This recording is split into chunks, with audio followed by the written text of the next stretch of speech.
Hands off our Brexit. Nicola, what question to ask this morning as the political landscape already very confused and confusing? That's if you think about it. Obviously, it's not confusing at all if you turn your brain off and just start parroting slogans and meaningless catchphrases. Already confused and confusing, rendered even more so. And when you sort of think that things can't get any more surreal, you have Theresa May coming out and practically in the same breath describing or ascribing bargaining chip status to 3 million EU nationals living, working, praying and studying in this country, bargaining chips, and telling Nicola Sturgeon that politics isn't a game. Hang on, if it's not a game, what do you need bargaining chips for? And then the language, talking about how it would be a vote for economic uncertainty and an increase in social division to leave the United Kingdom, when we know that voting to leave the European Union has caused an epic outbreak of economic uncertainty and widespread social division. But she's all for that now and can't really explain why it would be bad for Scotland to take back control, but brilliant for Britain. Oh man, I'm uncomfortable. I mean, this is what's going to happen next, and it's you know, one of the reasons I work here rather than anywhere else is that you kind of don't preach to the choir on LBC if you're possessed of insights and thoughtfulness. You have the privilege of speaking to people who are sort of chomping furiously at the sound bites and the droppings of demagogues. Because what will happen now is that we will see a massive upsurge in what you could loosely describe as anti-Scottish feeling. You'll be having people being encouraged to sort of hate on the Scots. You saw it a little bit in the run-up to the last independence referendum. Do you remember the way that Nicola Sturgeon's physical appearance gets described in you know, playgroundish terms by the usual suspects and columnists? She's a poisoned dwarf or Jimmy Cranky or a ginger whinger. I don't know what phrases are actually being employed, but if they aren't all on the list, well, I'd be astonished. So we'll get that now, the idea that Jocks or Scots or Scottish people, rather than simply being our neighbours who by a geographical accident speak with a vaguely different accent from us but share for the last 4 centuries the same national interest. Nope, they'll be the enemy now. The othering was astonishing, actually, when the Tories got spooked during that referendum campaign. The way that Scots became the new Poles was amazing. I don't know if you remember this. That kind of UKIPification of the Conservative Party that was already underway before the Brexit vote came in. It started portraying Scottish people as being significantly different from non-Scottish people, from English people, in the way that previously it had been Poles or Romanians who were being portrayed as significantly different from us, as if somehow these accidents of birth have a profound impact upon the constitution of our DNA. But here's the madness. Here's the madness where we find ourselves now. Every single argument that has even a vague semblance of sense to it, that is being used to tell Scottish people why they shouldn't vote for independence, is identical to all the arguments that were used by the Remain campaign to tell British people why they shouldn't vote to leave the European Union. So where we are now, just when you thought things couldn't get any madder, now you have so-called Brexiters employing precisely the same rhetoric as the Remain campaign. Better off together. Strength in numbers, history, peace, the union, exactly the same arguments, economic certainty, better the devil you know, all of the same arguments being used by Brexiters to tell Scots why they should stay, that they laughed at and described as Project Fear when they were being used by Remain campaigners to tell Brits why they should stay in an even bigger, more powerful, economically stronger union. I can't really analyse that. I mean, that's not something that is susceptible to rational discourse, is it? That's just something that is based entirely upon misinformation and emotion.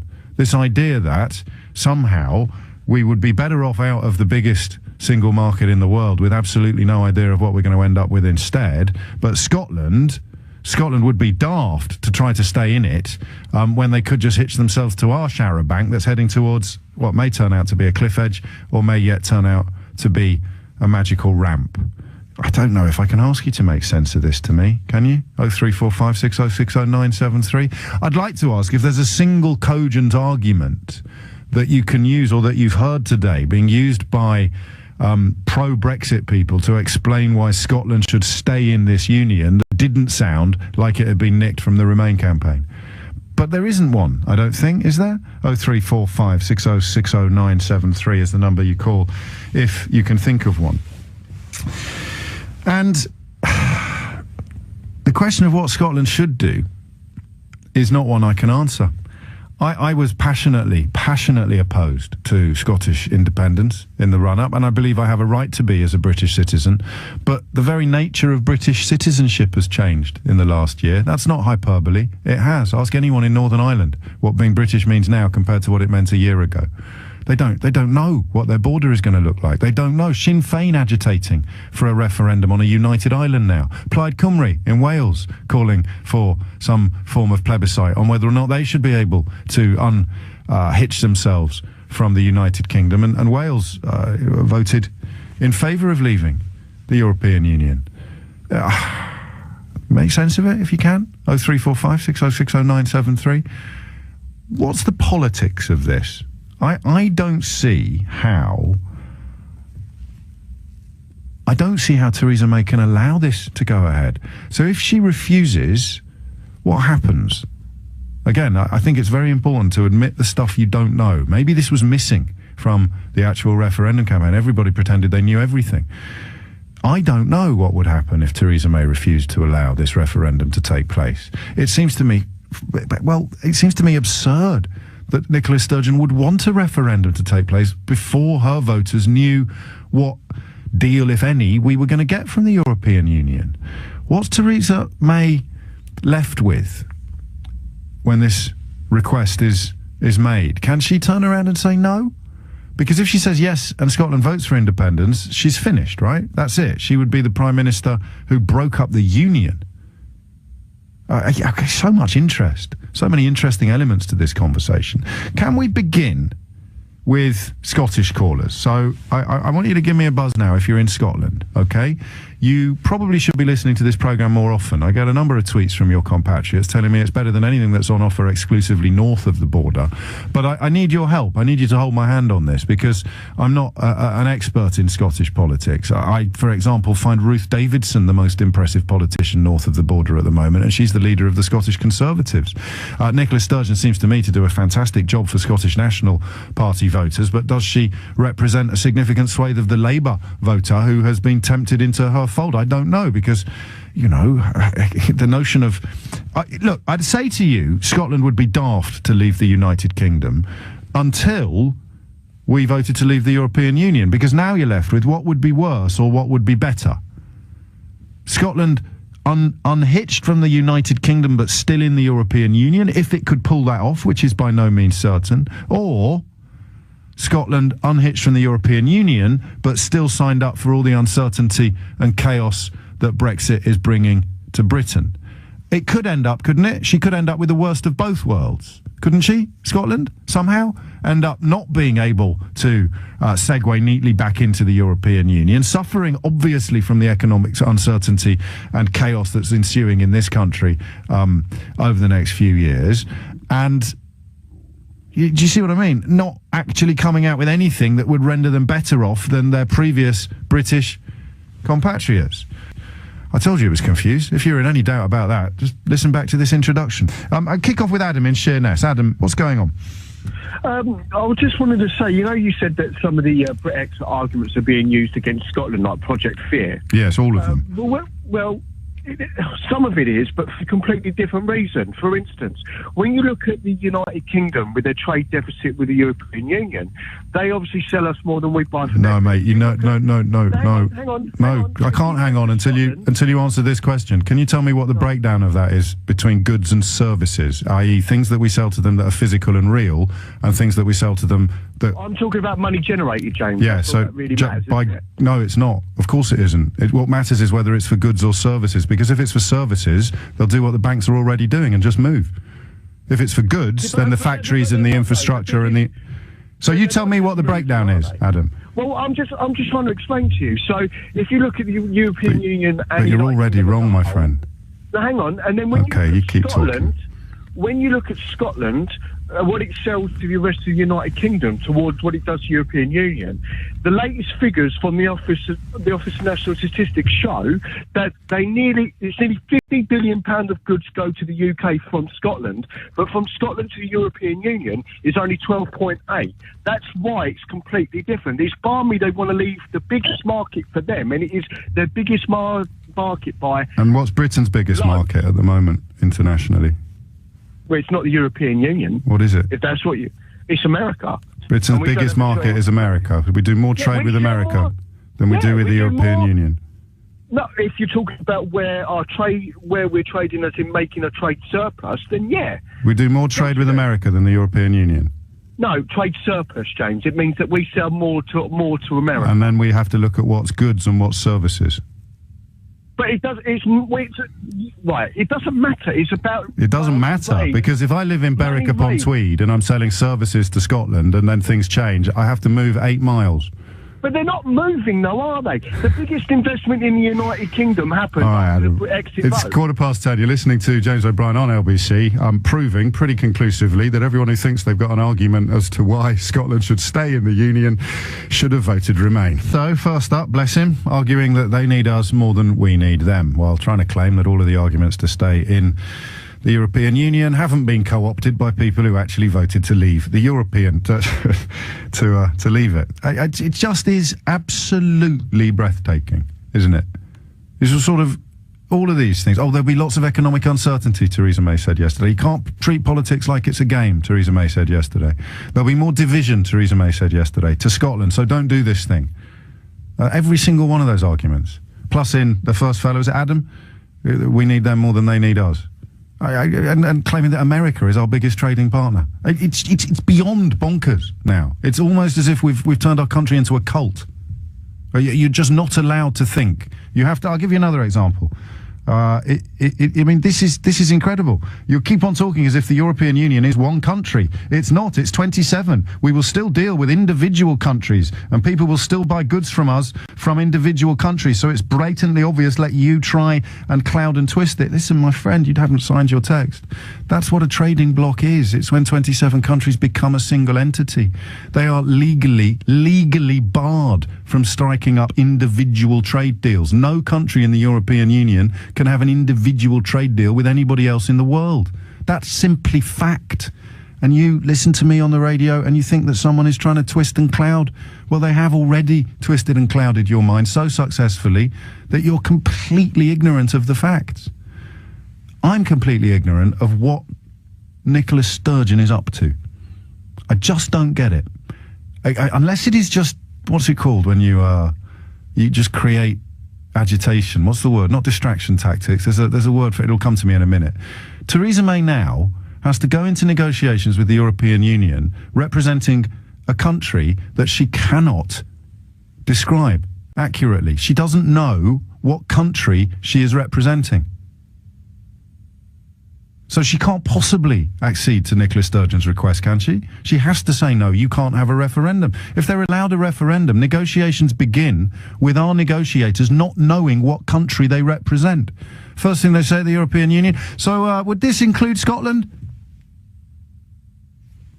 And they have to say, I don't know.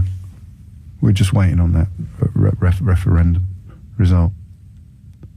So you've come here to negotiate with us about the deal or the future relationship between the 27 remaining European Union members and the United Kingdom, but you can't actually guarantee the united bit of the United Kingdom. No, sorry.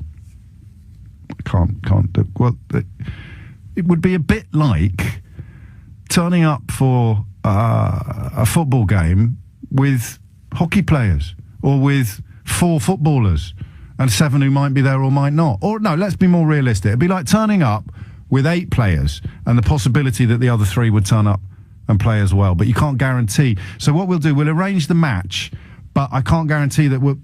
Even that analogy is better than the reality. Let's come up with a better analogy. You're going to negotiations without knowing what your own side is, let alone the other side.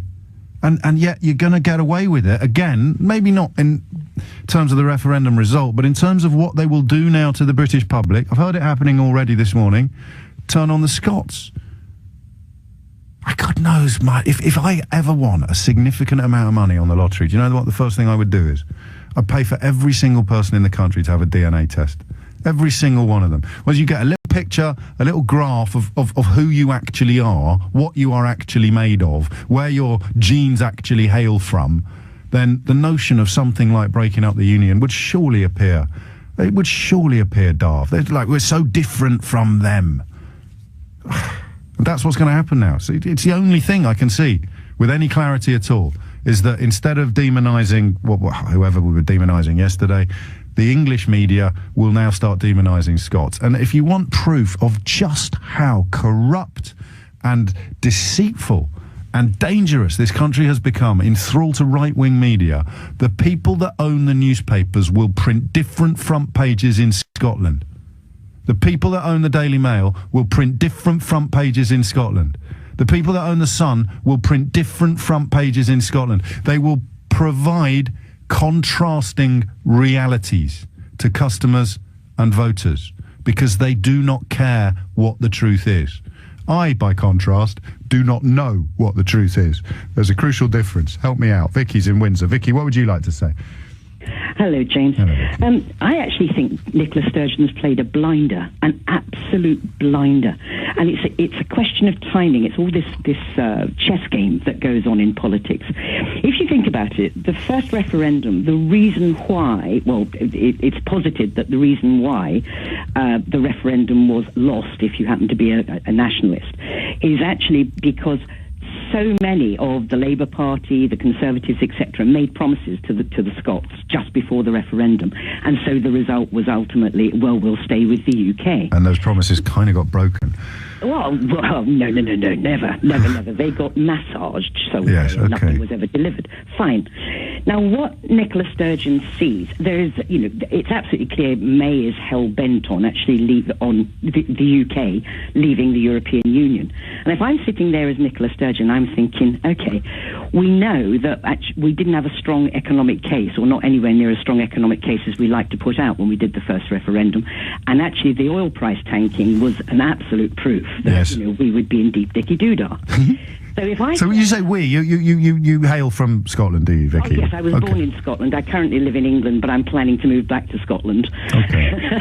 Just to get out of England, I think, more than anything else. And it's absolutely fascinating because with the oil price having gone down, she doesn't really have a sound economic base on which to turn around and say, it's great, if we break off from England, we'll be fine.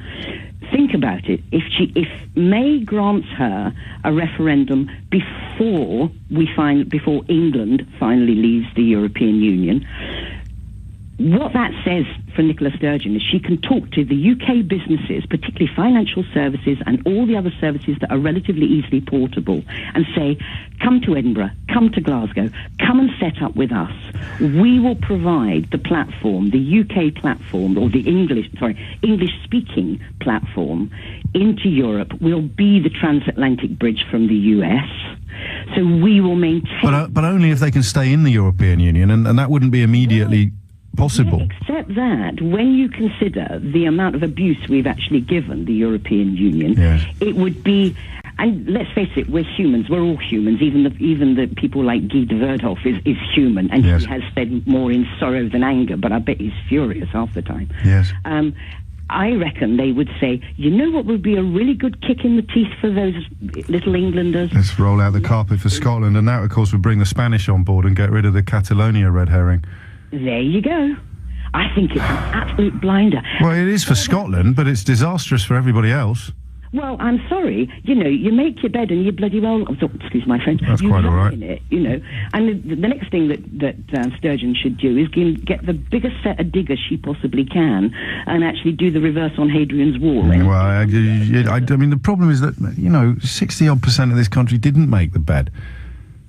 Well, and they're going to be forced to lie in it. And the people that did make the bed, I mean, I don't even need to go to the box of trolls. The people who did make the bed will be screaming now, shut up, stop talking, shut up, stop talking. I hate these truths that you point out. The first caller comes on, just talks absolute gibberish about trade deficits and partners and just abject ignorance, bless him. And I know that's rude, and I don't like being rude.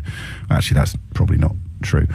But you that's what you're up against. You're up against chomping absolute chomping chugnuttery, and I don't know how you fight that anymore. I don't either, because I mean there is actually a lot of thoughtful stuff in the papers and things that, you know, about what the real situation is in the UK, and actually what our real economics are, and actually how we may be damaged, etc. And yet none of that breaks through. So your analysis is.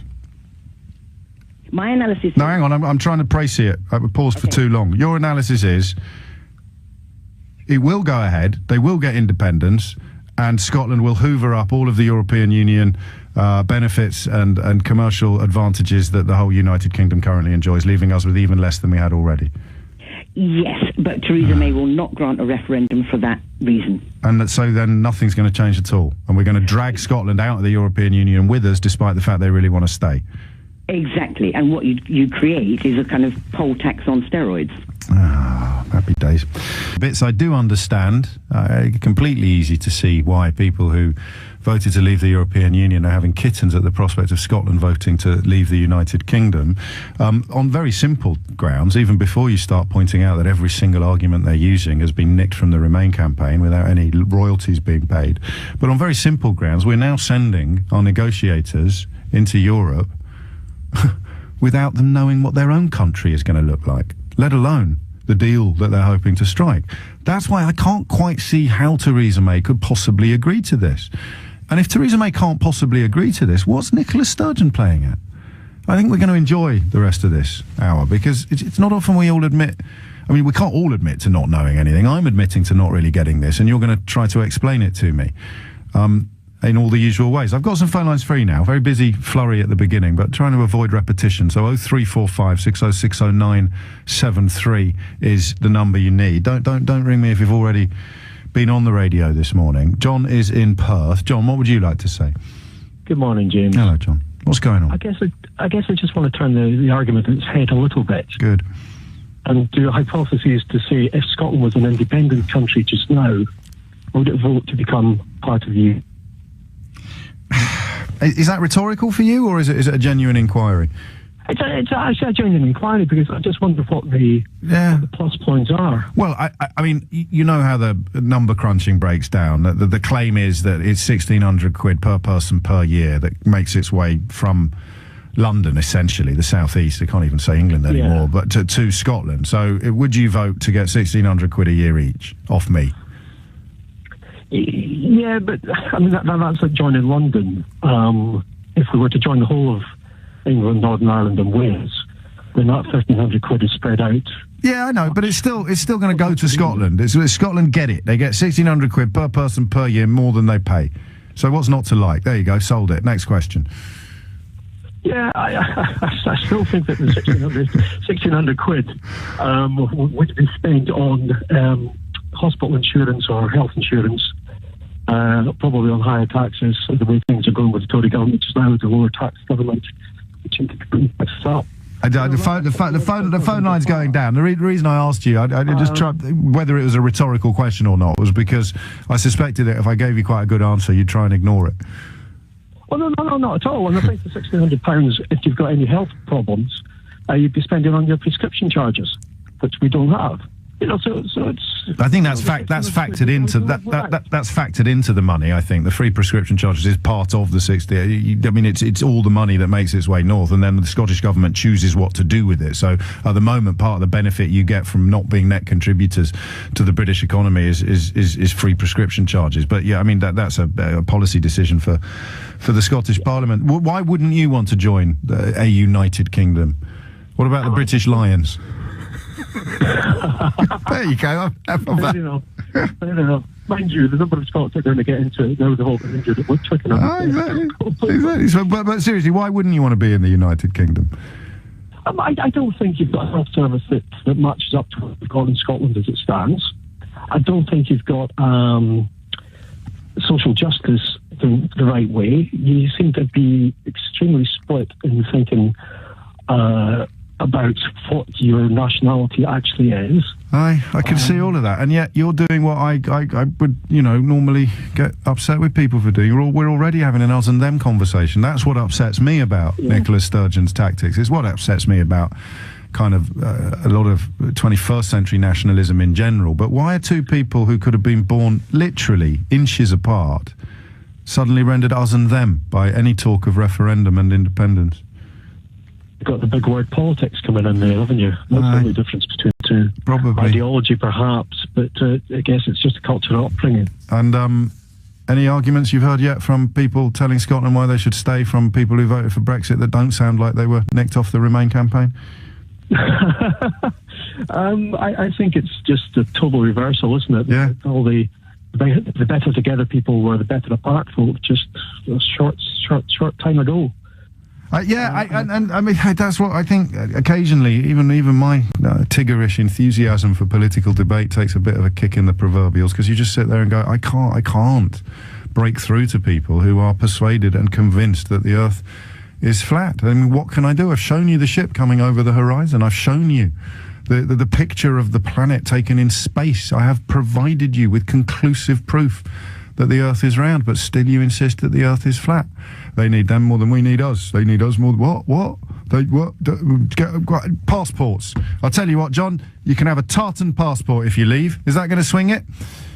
Stick with the EU one. It's 10:40 is the time, and that is the point, isn't it? 400,000 people, I think they estimate, want to leave the Union and the European Union.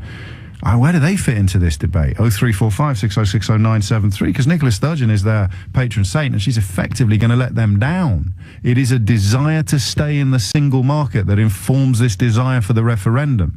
And you can't do that, despite what all the Leave campaigners told us in the run-up. You cannot stay in the single market without having freedom of movement, without staying in the European Union. That's the other thing. We can almost make a top 10 thing of the maddest arguments that have emerged since June the 23rd. The maddest one for me, and people do this with a straight face.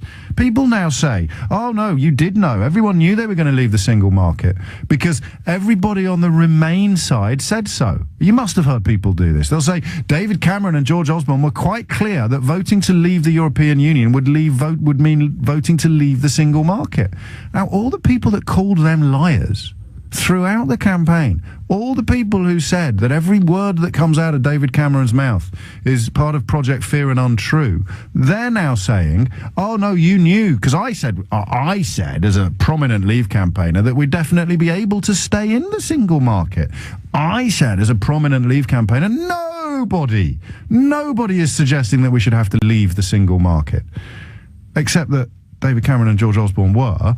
Result comes in, reality bites, we do have to leave the single market. All the people that said we wouldn't have to are saying, no, you knew we'd have to, because the people we called liars told you that we'd have to. And that actually gets presented to thinking, breathing members of the British public as a cogent argument. And bless them, they still swallow it. Morva's in Bury St Edmunds. Morva, what would you like to say? Hi there, James. Hello. James, you were looking for a description earlier on. Your memory sort of failed you for Nicola Sturgeon. Did you think what that description was? Disruption.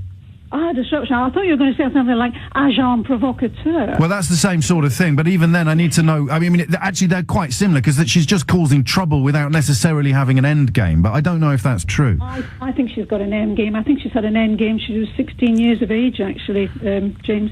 Independence at all costs, so then she turns into a Brexiter. No. Let's examine this. How has she got an opportunity? How is Nicola Sturgeon, who I think at the moment is the smartest politician in these islands... Ruth Davidson. No, not Ruth Davidson. Wow. We can discuss that separately. All right. She has got a vision for Scotland, obviously. It's a positive vision. But how is she able to take that vision forward? Well, she has to have opportunity. And who has given her opportunity? Tories. People who voted Tory in 2015 gave David Cameron, they had to go to the country, it was in his manifesto. Then, of course, we had the Brexit result. Then he goes. Then we've got May, who collective cabinet responsibility must have agreed to this referendum in the first place for the EU. So it's all about opportunity, James. And she sees her opportunity, carpe diem. But carpe diem. Or carpe diem. But I did that. Sorry to be rude. I That's all right. I was confused. I wasn't sure what you'd said, and I'd rather than ask you to repeat it, I worked it out for myself. But the opportunity to do what? Forgive me. That's what I meant by the end game. The end game, in essence, is independence. Yeah. So that's why I liken it to Brexit. She wants to be out of this union, even if Scotland end up worse off than they were in it, because of emotional or. But if you were talking about a region or a country that didn't have potential, if we look at it purely on facts, and I know figures and facts are not very popular these days, but London, comes in first GDP. Yeah. Hugely expensive, hugely rich part of the country, disproportionately so to everybody else. Then you've got some way behind, but not by far. You've got the south of England, huge tax returns there, 65 billion north of that. And then who comes in at third?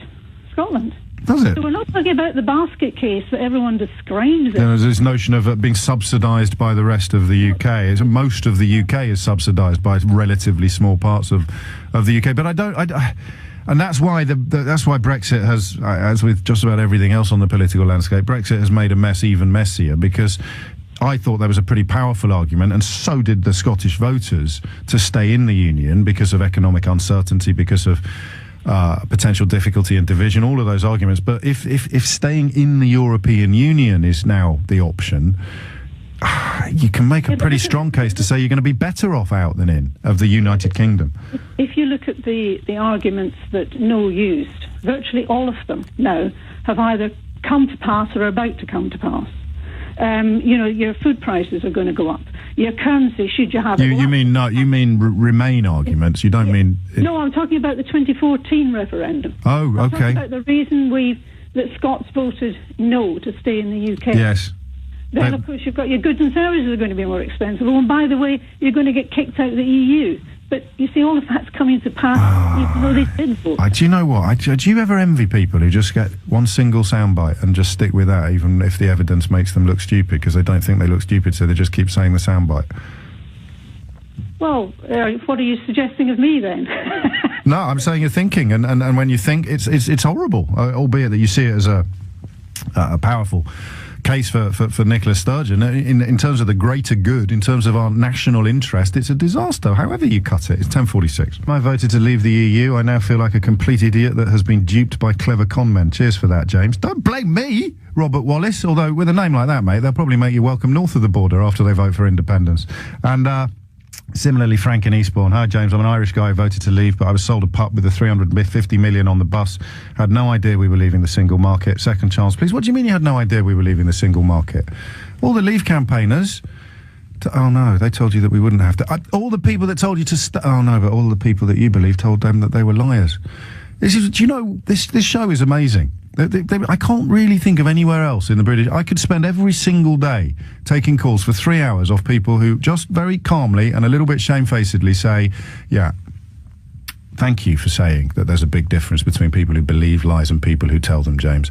I believed the lies. We could do it every single day for 3 hours. We could do nothing else. And my phones would not stop ringing. My texts, my emails, every single day. Plenty of people, of course, who are still delighted with their decision. I'm not pretending for a minute that there aren't. But you've got the rest of the British media. You've got every single newspaper. You've got pretty much every talk show on the planet to ring up and say, yeah, we were great. Let's all close our eyes together, stick our fingers in our ears and jump. Whee! It's only here.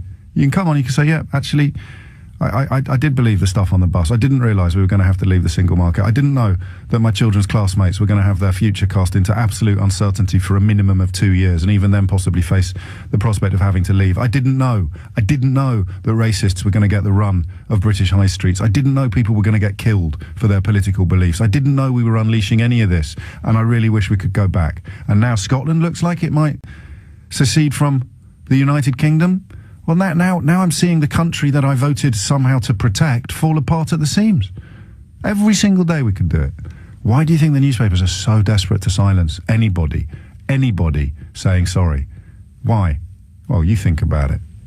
If you were running a Ponzi scheme, would you let the people who'd worked out that they'd been conned talk to everybody else in the scheme still paying their money? Would you? Annie's in Edinburgh. Annie, what's going on? I agree with almost everything you're saying about the Scottish referendum, apart from... I don't know anything. I don't have a view on the Scottish referendum. I'm confused. Well, no, you're totally right about the newspapers, because that does happen. Yes. It happened in the last independence. You will get different reality presented to you by newspapers owned by the same people. So they're telling us to punch ourselves in the face with our left hand, and they're telling you to punch yourselves in the face with your right hand. Yeah, absolutely. The Sun in particular was actually quite neutral about IndyRef last time round, and then you'd go south of the border and they'd be calling out all the names under the sun, and you were like, really? Yep. This is happening? It was awful. So no, that does happen, and it will happen again. But my biggest issue is it's not an us versus them. This isn't anything to do with Scottish independence, and it never will be. It's not Scotland versus England. It's not like a 300-year-old fight that we're, Braveheart standing on the hill. It's not that at all. This is about us having a right, like the people of Scotland, not the Scots. It's not about that. Everybody in Scotland, whether you're an EU citizen, whether you're a UK national, it doesn't matter. If you currently live in Scotland and are registered to vote, you have a right to vote in the IndyRef. So this isn't just Scots that are voting. You don't have a DNA test when you take your vote. It is anyone who's currently of 16 and above living in Scotland who's registered to vote. You highlight one of the vilest elements of our referendum, don't you, by automatically introducing a kind of hierarchy of franchisement based on ethnicity or based on geography, because we didn't let... That was the worst thing, is so many, like the EU nationals in Scotland, we adore because they are incredibly important to our economy. They keep our jobs going. They do the bottom jobs up to the top jobs and everything in between. We need them in Scotland. Our whole economy would crash without them. They're vitally important. Yeah, but that's true of all the ones in England as well, but it didn't stop us giving them But in the independence referendum, we give them a right to choose their future as well. So it's not just. So I'm gonna look into my crystal ball and say if Nicola Sturgeon gets another referendum, you will vote for independence for Scotland. Absolutely, I'll be campaigning strongly for it. Yeah. Why? Because I think it's ridiculous that we haven't had our voices heard. Westminster could have stopped this at any point. They could have listened to her proposal where she suggested some changes. They could have opened the doors and discussed with her, but they've patronised her and they've belittled her and they've underrated her. I get that. To make Nicola Sturgeon, then this is what she's going to do. She's incredibly intelligent. How did you vote in the last one? I voted yes. So independence. So I voted for Scottish independence. Okay. And I voted to remain in the European Union because I consider myself European. I don't consider myself British. The world's too big a place to be so separate. Can I ask you a silly question? Can I ask you quite a personal question? Of course. Is there anything, because this, I think what's astonishing again with the Brexit parallels is the sort of pro-Brexit people who are sensible and thoughtful and aren't automatically reaching for sod off back to Scotland then, we don't need you here, which lots of them are doing and more of them will do when the newspapers kick in. But the nice ones, if you will, the decent ones, they're now oddly feeling how I think continental Europe feels. They're now feeling, how dare these Scots? It's really insulting. I feel really insulted. Why don't you want to be with me? Why don't you want to stay married to me, Scotland? They didn't realise when they voted to leave the European Union that that's how many people in France and Germany and Spain and Portugal and Poland, they'll feel like that. When I hear you say that, I kind of want to know why you don't want to stay married to me, Annie. Well, because I think it's an abusive relationship. What? Sorry. What? It's the way I've always seen Scotland's role in the United Kingdom is like having very controlling parents. So Westminster's very controlling it, saying, no, you can't do that yourself. You're too young. You're too new. I don't know that I agree with you. Stable. You're little. Stay inside and be quiet. So what would you point at policy-wise as something that Scotland would do with independence that it can't do now? A really big, meaningful policy. Freedom of movement. Oh, no, but now this is all, because this is post-EU referendum, and you were already in favour of independence before. A lot more referendum. We'd accept a lot more refugees that we can't because we're not in charge of our foreign policy. But Scotland would have a lot more refugees. That's pretty peak, isn't it?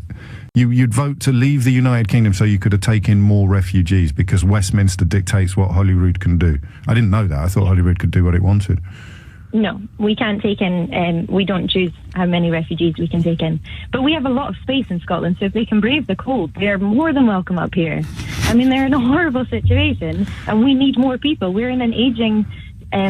So I am the casualty then? I am the... I mean, people like me who love Scotland, I feel a kinship with Scotland. You can come. We're not going to build a wall. Well, how are you going to keep out all the people that have arrived there under freedom of movement then? No, they can come. We want. No, but how are we going to keep them out if we don't build a wall? That's your problem. Well, it's also your problem. There's two sides of a wall, Annie. No, we don't mind. You're going to have a magic wall. You're going to have one of those, like, those things in a fish tank where the fish can go through it, but they can't get back through. Yeah. I mean it, actually. That's serious. Do you know, as I speak, Brian in Lisbon in Northern Ireland's on the line, but I might continue with this after the news. But seriously, Scotland leaves the United Kingdom, stays in the European Union, still has freedom of movement. What are we going to do? Well, they're saying they don't need a wall between Ireland and Northern Ireland, then apparently they won't need one between Scotland and England. Oh, shish kebabs. I mean, Theresa May must have a solution for Ireland. So I don't think I've ever wanted a DeLorean sports car more than I want one now, with the special adjustments made by the mad professor. I just can't. I mean, how can anybody be pleased about what we're doing to ourselves, what we're doing to our countries, what we're doing to our friends, to our neighbours? I disagree with Annie passionately about whether or not Scotland should stay within the United Kingdom, but she makes a hell of a lot more sense than all the people that told me the United Kingdom should move out of the European Union. Oh boy, it's because confusion and ignorance are quite frightening mindsets to be in, aren't they? But do you know, politics is really confusing. It's really, really complicated. Trade deals take years to do. But I guess if someone stands up and says, no, it's really simple, blah, blah, blah, blah, blah, passports, it's really seductive. I'm beginning to see that in a way that I've never seen before. I've always liked overthinking things. I've always liked trying to find the little keys that unlock complicated ideas. They rarely exist, but the search for them is how you find the substitutes, how you find the succession of keys you need to unlock a succession of locks. You think there's one, but it's how philosophy works. You start off with a simple premise, and the next thing you know, you've written a whole book about whether or not you can even know that you exist. But the opposite of that, this kind of, I think Michael Gove slightly misrepresented on that comment about experts, but it's hung around his neck now for the rest of his life. That's the appeal, isn't it? I think we've had enough of experts. I don't want to. I just want you to give me a really easy... I don't care whether it's true or not, because I'm going to use my emotional strength to believe it. We're all capable of believing things we know not to be true. It's a human condition. We can do it, okay? Just give me something I can believe. All right, all our laws are made in Brussels. Yes, that's it. Well, then we've got to leave. We've got to leave because all our laws are made in Brussels. There's a fella over there who really understands about laws and Brussels. Don't want to hear him. No. This country's had enough of experts. And you look at Scotland...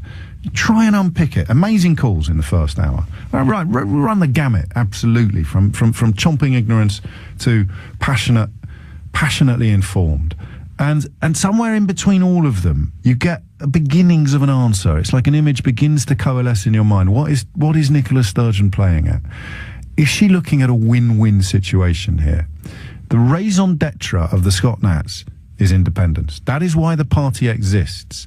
Their massive showing in the last election is slightly, well, not even slightly, I think a lot of people voted for them instead of the Labour Party who actually aren't pro-independence. They must have done. And the reason they did it was, well, because the Labour Party's in such dire straits at the moment, and because they thought Nicola Sturgeon would make a better leader of the Scottish Parliament, the Scottish government, than the leader of the Scottish Labour Party, whose name eludes me. It's Kezia Dugdale at the moment. I can't remember who it was in 2014. So that's what the party is for. But after her predecessor, Alex Salmond, described the last referendum in 2014 as a once-in-a-lifetime opportunity, she inherited something of a poisoned chalice, albeit that she's enjoyed more electoral and political success than Alex Salmond ever did. She, in the context of nationalism and independence, inherited something of a poisoned chalice with that shadow of once-in-a-lifetime hanging over her. So the theory is that the European Union referendum result, where the United Kingdom returned a very, very different result from Scotland, that renders the once-in-a-lifetime shadow redundant. It's no longer a once-in-a-lifetime vote in 2014 because that was a vote to be independent of the United Kingdom within the context of the even more meaningful union, commercially speaking, not historically, but the even more meaningful union with 27 other European countries. Now that's going. I think Sturgeon's perfectly entitled and probably duty-bound to demand another referendum under that reading of it. But Theresa May can't say yes. I don't see how she can agree to it. If she agrees to it, they go into negotiations not knowing what the United Kingdom is going to look like when the negotiations have finished. How can you possibly negotiate with somebody who can't tell you what their own side is, let alone what the other side is? I'm not going mad, am I? That makes sense to everybody, even people who are still screaming at the radio because they hate, well, nothing I do annoys people more than just holding up a mirror. So even if you're still screaming at your reflection coming out of the radio because you hate the fact that it's so accurate, you can't argue with what I've just said, can you? Theresa May can't agree to this because if she does, we negotiate our withdrawal from the European Union without knowing whether the United Kingdom is going to be the United Kingdom.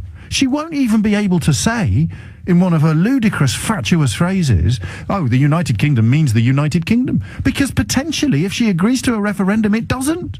It ceases to be the United Kingdom. It will be an ex-United Kingdom. So she can't say yes, can she? What happens when she says no? Well, Nicola Sturgeon's...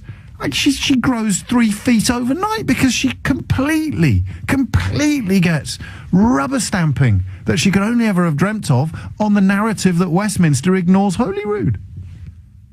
So Theresa May can't say yes, and when she says no, the Scottish National Party are boosted in a way that is almost unimaginable.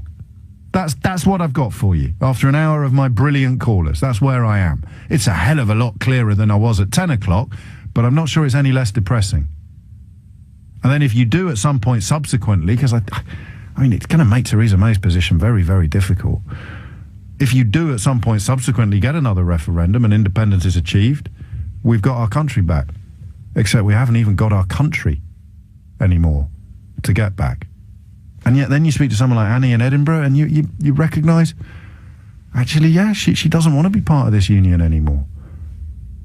Not this one, not the United Kingdom. She wants to be part of an outward-looking, internationalist, globalised, refugee-friendly, warm, welcoming place.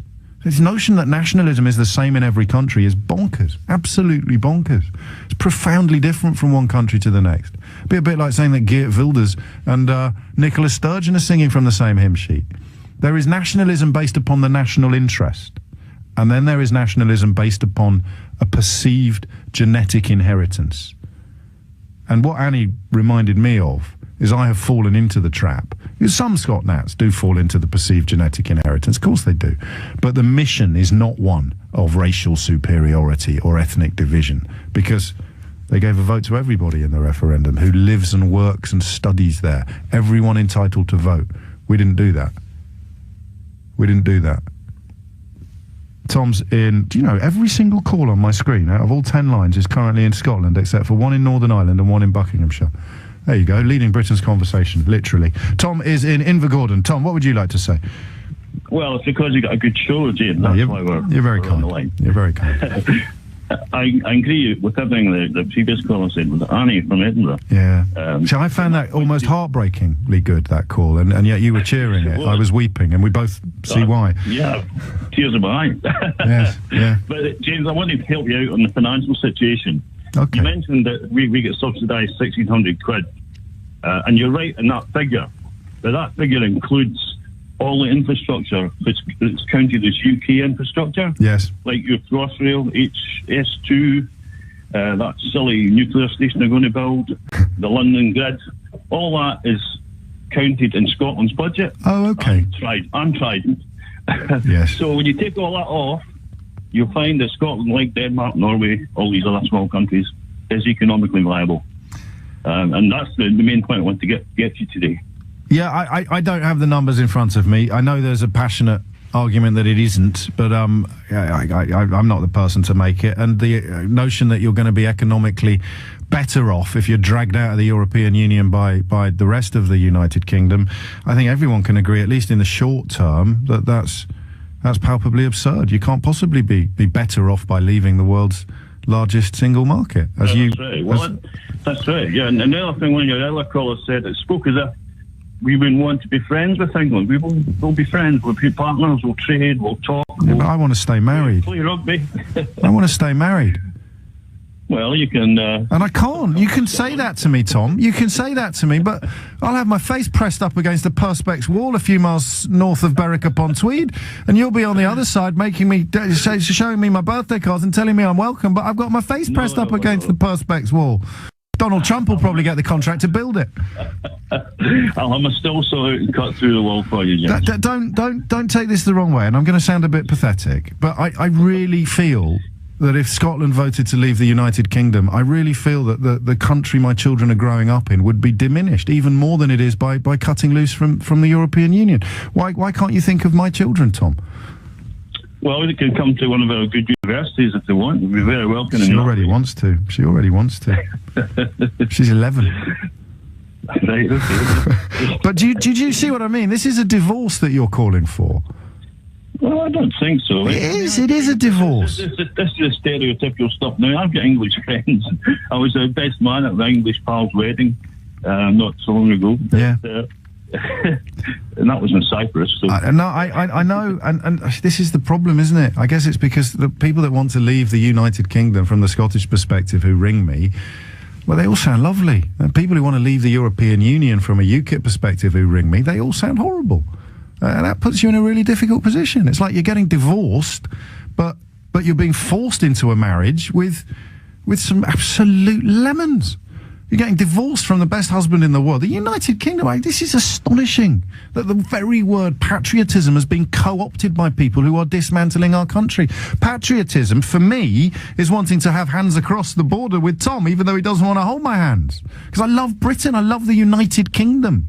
This is a problem with being English, actually, is that you don't have, in the same sense, because you've always been the majority partner, you've always been the big brother in these relationships. I don't mean to offend Welsh people or Northern Irish people or Scottish people, but that's how you feel when you're English. And yet now we've somehow managed to create an older generation of English people who feel like victims in these unions. That's astonishing. And we're letting the people who feel like victims drive the bus with the big lie on the side of it. I don't feel like a victim. I feel proud and privileged to be British.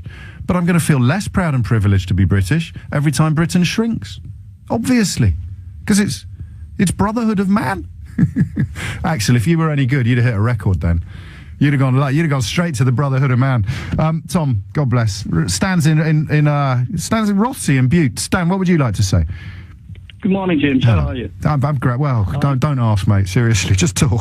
Well, you're probably not going to like a lot what I'm going to say, but never mind. I disagree with what Nicola Sturgeon did yesterday. Go on. Briefly, my history the last few years is I voted for independence for Scotland in 2014, but I voted to leave the EU last year. I now consider getting away from the EU more important than Scottish independence. I just feel that Scotland is not in a financial position currently to go alone. I think Tom's comments notwithstanding. So this is, I'll leave this standing. I haven't got. It's not like the EU referendum. I haven't gone full anorak on the figures, so I can shoot down people or big them up. You two can cancel each other out. Tom claims you'd be fine. You're persuaded that you won't. That's cool. That's fine by me. My reasoning is, personally, I worked in the North Sea for 20 years. I've worked in the oil industry since the 1970s, basically. I'm now retired. But I think if Nicola Sturgeon had been the leader of the SNP in 1970, or the 1970s, yes, Scotland would now be one of the wealthiest countries in the world. But unfortunately, my view is the stable doors open, the horse is bolted. I just feel that we had our chance, and if we had a strong person like Nicola Sturgeon leading the country 30, 40 years ago, it would be a completely different kettle of fish. I understand. I understand that. I don't understand why. I mean, well, I suppose you just want out of the European Union even more than you want out of the United Kingdom.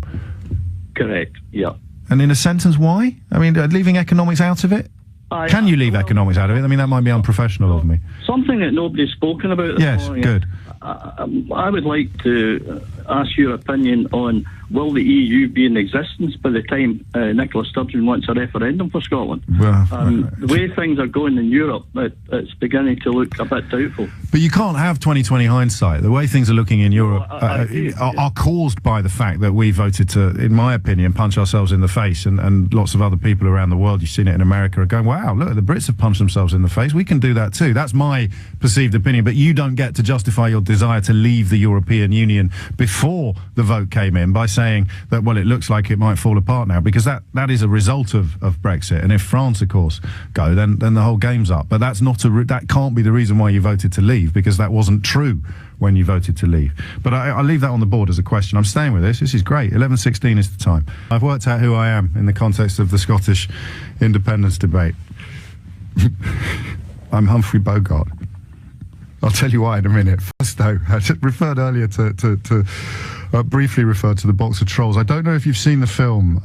The Observer ran an astonishing piece about internet trolls at the weekend, and there's a film attached to it. Meet the trolls in their own homes. My favourite was the massive anti-immigration fella who was explaining why part of his problem with what the government have done with immigration is the amount of money it costs him to pay to bring his wife over from Thailand, and that's normal. So if you think I exaggerate, my trolls are out in force today. These are the sort of people who I have blocked, but who somehow continue to stalk my Twitter timeline, trying to sort of pick fights with other people that I can't see, but they're desperate to be noticed. And if you think I exaggerate, or you think that I in any way, what would the word be, embellish the chuntering idiocy of these people, then just have a look at this film, read this article that was in the Observer on Sunday, and have a look at this film. You can get it. I've just tweeted it now from my account, at Mr. James OB. But don't scare them off, obviously, because whenever let's just say that occasionally the good guys benefit from being able to demonstrate the amount of negativity they generate. It's a career, of course, for nasty people now. That's what clickbait has rendered us. But occasionally the good guys also get how can we put it, a material advantage from being able to demonstrate how many furious trolls are tuning in assiduously and religiously every day. But before I tell you why I've turned into Humphrey Bogart, let's talk to Alan, who is in Helensburgh. Alan, what would you like to say? Hi, Phil. Mr. Bogart, how are you? I'm very well, thank you, Alan. What's on your mind? Welcome to your friends in the northern side of the border. You're probably the only mainstream media that's talking about us. We thought we'd gone to the moon and nobody would be informed us of that. But that's because I think we live in the same country, and yet I sense that you don't want to. Well, I was actually in London for 27 years, and I came back 2 months before the referendum. Oh, gosh. And I'd never heard of it. And I'm Scottish. That's how much of a mainstream bubble. Nah, look, you can have a bit of that, but you can't have that's not true. We had an awful lot of coverage of it. The whole Project Fear thing was undertaken in order to keep the union in place. You're perfectly entitled to call out the imbalance, but not to say that it was completely ignored. I was pretty much working flat out, moving from place to place, avoiding television, but in the papers it was very little, you know. But as soon as I moved up here, it was only when what we call the Lib Lab Con, you know, the three amigos, as they were nicknamed, which was Clegg, Cameron and the other one. Yeah. It was pretty much when they came up, there was a whole attitude change in the media, and it became very offensive and very. Is that right? That's when the tone. That's when the tone shifted. Right. Well, that's the rear view mirror. What's on the road ahead? Pretty much, you know, it seems to be starting all over again, but it's like everything that, as you said, everything that is pretty much said, oh, you can't leave because of this, you can't leave because of that. That's pretty much, oh, we don't want you doing this because, hang on, that's what you said we couldn't do. Now you're saying we can't do it, but we can do it. We'll make your mind up. People are pretty much, it all comes down to trust. And the main thing is with the media up here is like there really isn't any except for one or two newspapers. People want to know what's going on in Scotland, and it's not just politics, it's like wall-to-wall politics. And people have just got, you know, had enough. And when I come up here, the first... This is the thing we miss south of the border. What we miss is the sense of being patronised that is felt by so many Scottish people, the sense of being, because I just described the English as not, I mean, until this weird UKIP victimhood mentality came around, English people felt like they were the senior partner, the big brother in these relationships. Well, I wrote a couple of books on social behaviour down in London, and it got blocked, basically, because one of the things I pointed out that I felt sorry for England, because it was the only country in the Commonwealth without a parliament. Because without a specific parliament, and yet I mean, because I feel British, I never felt that loss, and I find that people who claim they do feel that loss, I mean, there's no nice way of saying this, Alan, they're not very bright. Well, I know that, but then again, you know, it's like it was how they were informed and who was trying to inform them and how they were being played and how they were being treated. It's like the old saying. I mean, I had a friend that was studying medicine and they were working at McDonald's, and she was forever saying, "It's like, what is it that you're picked on because of the job you do? They don't look at what you're trying to achieve." And one of the guys I worked with as a dispatch rider.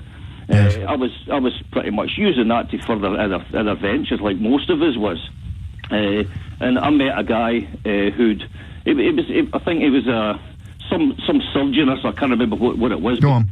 He pretty much ended up giving up his job, and he said